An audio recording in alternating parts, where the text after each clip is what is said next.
Okay, so on the back, the first one here has its vertex on the circle itself.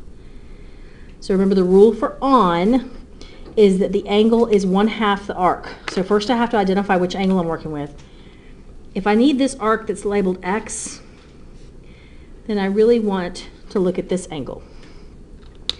And that green angle is half of this arc that I'm coloring in red. Okay, but the problem is I don't know either one of them. I do know this other angle over here. And remember, every time you have a straight line and two angles on one side of it, that makes a linear pair, so they add up to 180.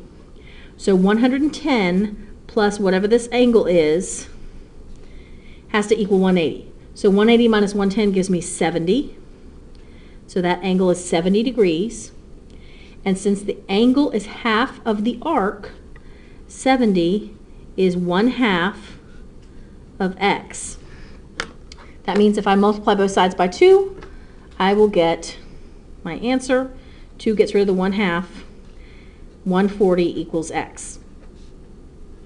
So X equals 140 degrees. That's this arc right here. Number 8. This time, the vertex of the angle is outside the circle. That's right here. So I'm going to go ahead and trace the angle. Again, if you want to try it yourself, stop it at any time, be ready to stop it. Try the problem yourself and then watch me do it. Okay, so my angle is the one that has the 30. The rule for outside is when the vertex is outside the circle, the angle is half the difference between the two arcs. Okay, so I have to identify my two arcs now. One of them is this one that's labeled 120. The other one is this one right here that has an X on it. So 30 is equal to 1/2 120 minus X. Okay, when you have that 1/2 there, do not use the distributive property. It's faster instead to multiply by 2 and it just goes away. So multiply on 2 on both sides and I have 60 on this side. The 2 times 1/2 makes just 1.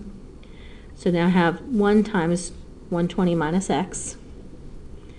Subtract 120 from both sides. And I get negative 60 equals negative X. Divide both sides by negative 1 and X equals 60. So there's my answer. I forgot to put the answer over here in the blank. There it goes. Number 9. Okay, the vertex of the angle is right here. And I'm supposed to find this arc. Now this is kind of interesting because the two arcs that are given go with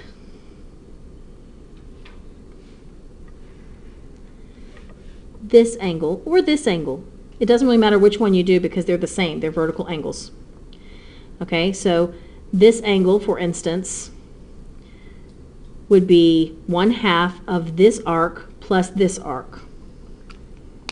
Okay, the problem is I don't know one of the arcs and I also don't know the angle. Or do I? Remember, a linear pair is anytime you have a straight line. So if I have this straight line and then two angles on one side of it, they have to add up to 180. So here's my straight line. 120 plus 60 equals 180. So now that I've found that angle, I can say my angle equals 1/2 the sum of the two arcs. That's the rule for when the vertex is inside the circle. So 60 equals 1/2 86 plus X. Again, I will start by multiplying both sides by 1/2. Multiplying both sides by 2 because that will get rid of that 1/2. 2 times that, 2 over here. I get 120 equals 86 plus X. Subtract 86 from both sides, and I get X is 34. You can always check your answer. Angle equals 1/2 arc plus arc, so you can add 86 plus 34 and take half, and you should get 60 as your answer. All right, number 10. Again, excuse me, at any time, you might want to try just watching me start the problem or not watching me start the problem, whichever way. Pause it and see if you can work it yourself. So on this one, the vertex is outside the circle. So it's going to be angle equals half of arc. There's only going to be one arc between the two sides of the angle. I'm so sorry. That's outside. I said the wrong word. Said the wrong rule. Outside is angle equals 1/2 of arc minus arc. Could I have your attention, please? The following teachers need to report to F1. Tina Pinnell, Philip Jones, and Steve Swanson. Okay, Tina so Pinnell, excuse the announcement. Philip Jones, We have Swanson, angle please report equals to 1/2 the F1. difference between the arcs. So here's my angle. It's the one that's labeled 50. It's 1/2 the difference between the two arcs, so I have to figure out where the two arcs are. One of them is this whole big one. One of them is this one. Okay, so let's see what we know here. We know the angle, it's 50. 1/2. I don't know the big arc. I also don't know the small arc, but it's called x. So here's what you can do in this case. We know that if you put them together, x, this arc, and the whole big one have to add up to what? They have to add up to 360 because altogether that's the whole circle. So if I know that x plus something else equals 360, then one way I could do that is I could say, well, that means that other angle, or that other arc, excuse me, is 360 minus x. So that's what I'm going to write in here. For the big arc, I'm going to write 360 minus x.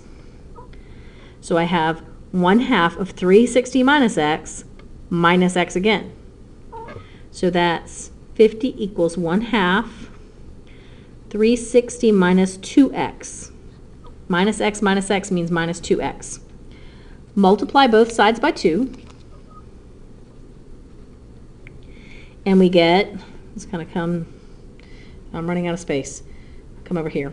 100 equals 360 minus 2x. Subtract 360 from both sides. And I get negative 260 equals negative 2x. Divide both sides by 2, excuse me, negative 2. And x is 130.